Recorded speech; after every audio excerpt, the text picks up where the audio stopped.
When we think about McDonald's, we all see similar things flash through our minds. Unhealthy but fast burgers, fries, soda, or pop if you're uncultured like my wife. Some of us probably remember our Happy Meal toys or trying to collect the whole set of something. We may remember the Play Place and its unquestionable safety and sanitary levels, and how there's always that one bug-eyed kid who'd sneak food up into it and then eat their burger in the radiant yellow tunnel like a little goblin, protecting its treasure hoard from those who would wish to steal a half-eaten and germ-covered double cheeseburger. What I wonder is, how many of us remember when McDonald's had the Gamecube kiosk within the sweaty and chaotic realm of the Play Place? A small gamer's brief respite from the harsh realities of society, and a small hit of an addiction that many of us had already grown to love so much by the time we were big enough to be in the Play Place. This was my first experience with the game we're going to be talking about today, and until recently it was largely my only experience with it. Welcome back to the channel, Plooper Troops, and if you're new to the channel, welcome to Break the Backlog, the show where I sit down and provide my thoughts, opinions, and personal stories about a particular game that I've been playing. Today is a game brought to you via recommendation by friend of the channel, Backpack Comics, Pikmin. Backpack has described Pikmin as one of his favorite video game series of all time, and because of this, I recently grabbed Pikmin 4 on a recent deal at a local game store to give it a shot. Then I decided in true gamer fashion that I should play the entire series before even getting into 4, so I can really appreciate where the game is now versus where it began. And thus began our tale of picking the men. I played and beat Pikmin within around 2 days, and I felt this sense of accomplishment after playing and completing one of the Nintendo games that I had always wanted to finish as a kid. Like I said before, my only real memory of playing this game were at McDonald's on the kiosk, despite having a Gamecube at home. I guess I just never really asked my parents for this game, and so I basically only ever played the intro level to this game a few times as a kid. It's always nice to return to these games that we missed to understand why they may be loved, hated, or both. Quick disclaimer before we get started with the review proper. I played the original GameCube release of Pikmin, so if there are some comments that I make about the controls, bugs, or jankiness that I experienced that were later patched out in all the other releases, just know that that's where I'm coming from. So let's talk about Pikmin. Pikmin is a story about returning home, Captain Olimar's home of Hockatate to be more exact. Olimar was out on an expedition for work when his ship was struck and subsequently crash landed on an uncharted planet. Due to this crash, his ship breaks into 30 different parts which he must collect in order to leave this planet's atmosphere and return to his homeworld. The problem is, Olimar is not strong enough to gather these pieces on his own, and to make matters worse, he only has 30 days worth of clean air to figure out a plan. Shortly after gathering his bearings and exploring the first part of the planet he lands on, he meets a mysterious plant-like creature that he calls a Pikmin, after the pick carrots of his homeworld. These Pikmin are curious little guys who seem to want to help Olimar, and when they coordinate their work together, they can carry the large ship parts back to the Dolphin for repairs. Not only can they carry the large items, these Pikmin can also fight the various hostile life forms on the planet, solve puzzles, and this is all with the help of Olimar giving them directions. Throughout this game's short story, we learn bits and pieces of lore from the nightly captain's logs that Olimar does to wrap up the day, where he discusses his findings and reminisces on life back home. The story of Pikmin captures that simplistic charm that makes it an easy story to follow, and it isn't bogged down by trying to do too much that it becomes confusing. The goal is very simple, and I really enjoyed this aspect of the narrative. It's laid out before the player that both a time frame and goal that you have to work towards, and enough questions are answered that, while it is simple, the story feels concise and well communicated. I think that what makes games like these so massively appealing, aside from having cute characters and unique gameplay, is that the story is something that appeals to everyone. You ever find new meanings to a joke in a cartoon that you watched as a kid because they included some little undertones for the adults in the room to chuckle at? I know for me, I found way more enjoyment and laughter out of SpongeBob as an adult than I did as a kid, and I think that when media aimed at younger audiences can include deeper meaning to themes, jokes, and ideas, etc., it becomes something that everyone can approach and enjoy and later revisit and kind of reflect on and get the deeper meaning of. Pikmin really shines here, as the story is simple enough on the surface that anyone can pick it up, identify with Olimar's goal to get home to his loved ones, and survive the hostile planet, and have that sense of purpose. Then there are the deeper themes, like working together towards a common goal can make any task possible, no matter how impossible it may seem. Or questioning if Olimar has created something of an environmental disaster by the end of the game through raising an army of Pikmin who will now engage in military-style combat against the Bulborbs and Blowhogs, in which the food chain will be forever altered and the ecosystem now becomes an unbalanced mess as the Pikmin unify and create Super Pick and spread democracy and freedom. Sorry. I got a bit ahead of myself there, but imagine Pikmin like hell diving into the planet and just the warfare and carnage that is in that game in a Pikmin game. That'd be a crazy change of pace, huh? What I'm trying to say is that the story is simple, but it's good because of its simplicity. It offers a very easy to enter style of narrative that doesn't need too much and doesn't bring too little, that I believe many people will find this charming and enjoyable. As I said before, it has an approachable story for the younger folks that it's targeting, and those younger kids from its release grew into adults who love this game because of our innate human need to dissect and overanalyze everything, and we'll, call those things intentional symbolism. All in all, a solid narrative experience, very simple, very charming, and I really enjoyed the narrative of this game. Pikmin is another one of those stylized Nintendo titles that holds up today. The original Gamecube release looks pretty good despite it being over 20 years old at this point, and a lot of this is due to the art style they went for. Much like Wind Waker, Mario Sunshine, and Star Fox Adventure, the more cartoonish art direction of this game means that it has aged much better than some of the cutting-edge realism of the time. This is first apparent in the planet that Olimar finds himself on, as it's covered with dense forests, dark and mysterious wastelands with fire spouts and glowing mushrooms, and old ruin-like temple areas that look like a long-forgotten civilization has been replaced with these overgrown areas of nature and monsters and just ground pools filled with water. The various environments all look distinct and look great, even in 2024. As for the characters, I really enjoy the cute aesthetic of games like this. There's something about the little shithead characters that just makes me happy, and the Pikmin are little rascals if I've ever seen them. Look at these guys, what are their stories? Popping out an onion, raining hell upon any of the enemies in their way. I mean, what do these guys think they are? I just like little derpy dudes like this, and I love that they look like there's just nothing going on in these little flower heads. As for Olimar, he's also pretty goofy looking in a good way, and I find it feeling very appropriate that a little dumpy, doofy spaceman would be in charge of these garden brigade of little hive-minded Pikmin. They're just made from each other in every way, from like the Pikmin's vibrant color against the neutrals of a lot of the ground in these environments that makes them pop out, to the way that Olimar has the little shiny ball on his head that you can easily identify him against some of the more neutral backgrounds. They're identifiable, cute, derpy, and overall iconic at this point. Once again, Pikmin wins here by creating simple yet effective characters. The enemies also have that derpy quality to them, starting with one of the first enemies we encounter in the game, the Bulborb. You cannot tell me that a thought has ever entered this brain other than to eat anything in sight, poop, kick dirt, and I just love that. They look so funny. Like, dude, I laughed so hard when I saw them for the first time because of how derpy they look.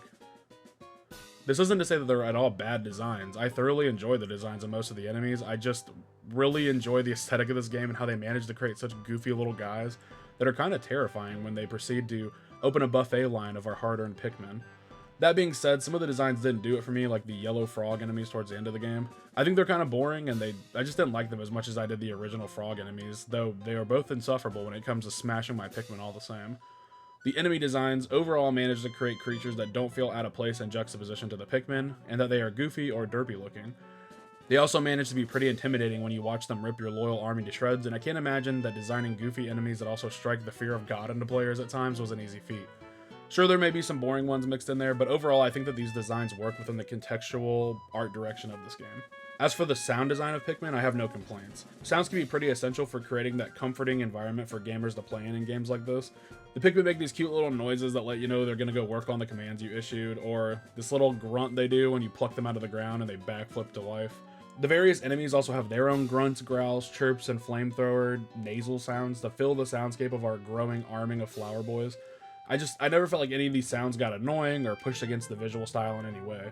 Even the more repetitive sounds, like the sounds of Pikmin being thrown at enemies, didn't really bother me in this title, and it never broke my cozy sense of immersion. That doesn't mean it wasn't broken, it just wasn't through the sound, but we're gonna get to that. Sounds all here are pretty decent, with nothing being too jarring or sticking out in my opinion.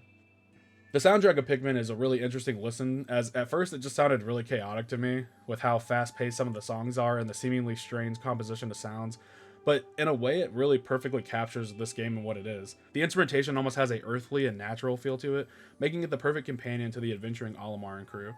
There are upbeat tracks that play while you and the boys are running around setting fire and persecuting the Bulborbs, as well as whimsical cuts that really create that sense of adventure and curiosity. As always, I listened to the soundtrack again while writing the script to get some more one-on-one time with it and really focus on the emotions and overall impression it left on me, and I enjoyed it. I won't say that I'll be blasting the Pikmin soundtrack on my way to work or while I'm playing Fist of the North Star rhythm boxing to make some more sick gains, but if I was walking on a nature trail, I could see myself vibing with the adventurous and whimsical nature of the Pikmin soundtrack. In Pikmin, players take on the role of the stranded Olimar, who is looking for a way home before he runs out of clean air to breathe in 30 days.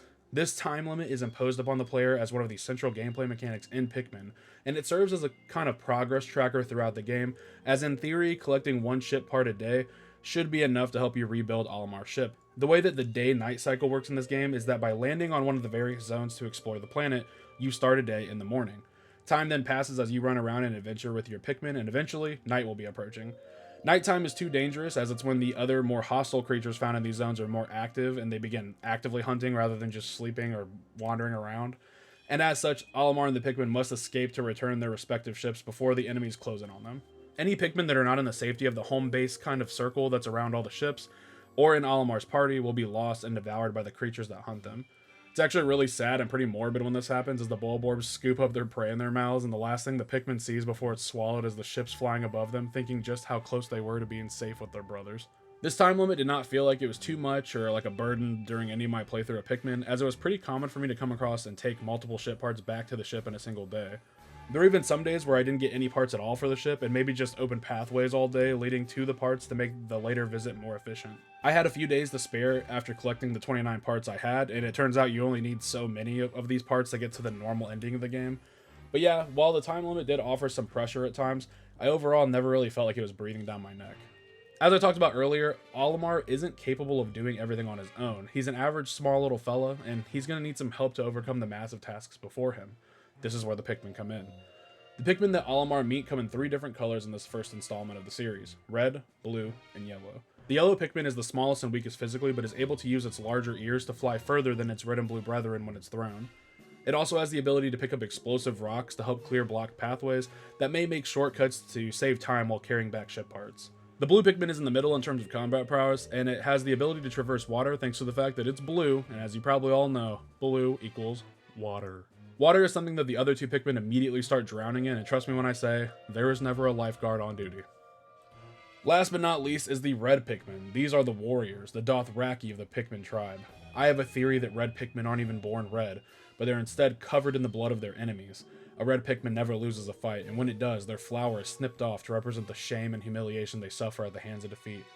Okay, all memes aside, they're just strong. So you may be wondering, how does one replace the Pikmin lost to the war on the hostile creatures? Throughout their journey, Olimar and the gang will encounter these puck-looking objects with numbers on them. When the Pikmin carry these back to their respective ships, the onions, as they are named by Olimar, they fire out a number of seeds to match the number on the little puck thing. Also, if the color of the Pikmin whose onion takes in the puck is the same as the puck itself, you get bonus Pikmin seeds. But they won't be the way that you get most of your Pikmin in firing the forge of the Pikmin factory. What was the most used method, at least in my playthrough, was to let the Pikmin carry the corpses of their enemy back to the onion and allow their ship to consume them. This would cause a varying number of seeds to be dispersed depending on the size of the enemy, and because there's a lot of enemies to take out while navigating the world, this will be the most likely way that you recruit new Pikmin. I did find that growing my Pikmin numbers could be a bit grindy, especially when fights with enemies often meant sacrificing a few troops for the greater good, though it never felt super intrusive or like it hindered gameplay all that much. Also, I do find it hilarious that these derpy little Pikmin take out an enemy and then take their body back to their ship and do some kind of blood magic necromancy to turn their enemies into allies. I mentioned that there's combat and enemies quite a lot in this video, and it may be hard to picture how these little dudes engage in the art of warfare with all the threats that the gang will encounter on its wacky journey. A Pikmin by itself may not pose a threat to an enemy, but once again, the central theme here is working together to make anything possible. When the Pikmin all come together and Olimar directs them with his whistle, and also by chucking them at enemies, they can fell even the most fearsome of foes.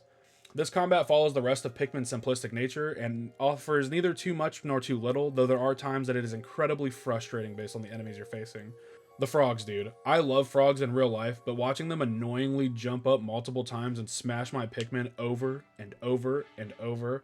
Like, by the end of the game, I was hoping the Pikmin would draw war plans to completely erase them from the ecosystem. Aside from these annoying frog bastards, the rest of the enemies offer some level of challenge, but they never really felt unfair or too strong. If I didn't pay mind to my Pikmin's positioning or thinning numbers, I got punished for it, which felt fair. So this section is going to have some pros and cons. Let's start with the good. I think that the puzzles here are pretty clever, and figuring out how to progress through each stage by using the Pikmin was engaging and fun. I never really had an issue with the puzzles feeling too complex, which is a blessing for me, because usually I miss very obvious answers to puzzles in video games, and there's just enough depth to these that they felt rewarding to figure out. I also found that by spending the extra time in a risk-reward sort of way to unblock the paths would allow me to more quickly and efficiently navigate the level and bring ship parts back that were just often worth the time spent taking them apart. This freedom of deciding how to approach each map that you explore was something I thought was really cool, and it played well off the time limit mechanic. You know, a little risk-reward of taking the day maybe to unblock paths so that the next day goes a little bit quicker. Now, I have two major issues with the original GameCube version of this game. The first one has nothing to do with exploration or puzzles, but because it's shorter, I figured I would just get it out of the way. The save mechanic really annoyed me in this game, specifically at the end. I noticed that if I decided to play a day over because I made a mistake, I was given the choice of which of the 3 save slots to save in. Because of the nature of this game's good ending in which a final secret boss must be defeated, I was banking on the fact that I could build up a bunch of Pikmin, use this mechanic to save in a different slot, and then reload from said slot if the fight didn't go well, so I didn't have to spend a bunch of time regrowing my Pikmin army every time. The problem arose when I took on the boss, ran out of in-game time and Pikmin, and had to flee the zone at the close of a day, and just planned on reloading and returning to that different strategy maybe. You see, you only get this option to choose a new save slot if you've chosen to restart a day and try again.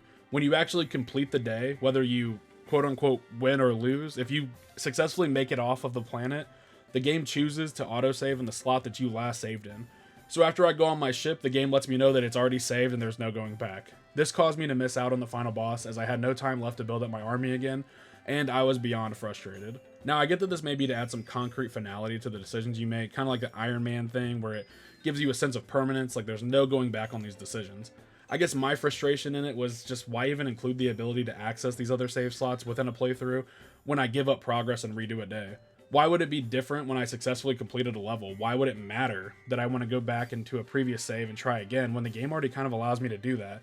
If I were to quit and leave a day with 5 seconds left, it would give me the ability to save in a different slot. But if I wait out that other 5 seconds, then I have to just keep going with the game. It makes no sense. My other issue with the gameplay is the Pikmin's tracking and movement, specifically their precision movement, like in small areas and avoiding the hazards that are fatal to them. There was a lot of jankiness to the movement and pathing, enough that it became super frustrating at times.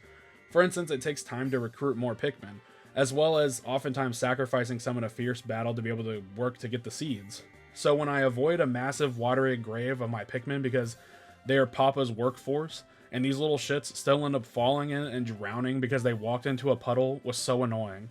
They would do this constantly. Sometimes even when I would try to use the C-stick to direct them away from hazards.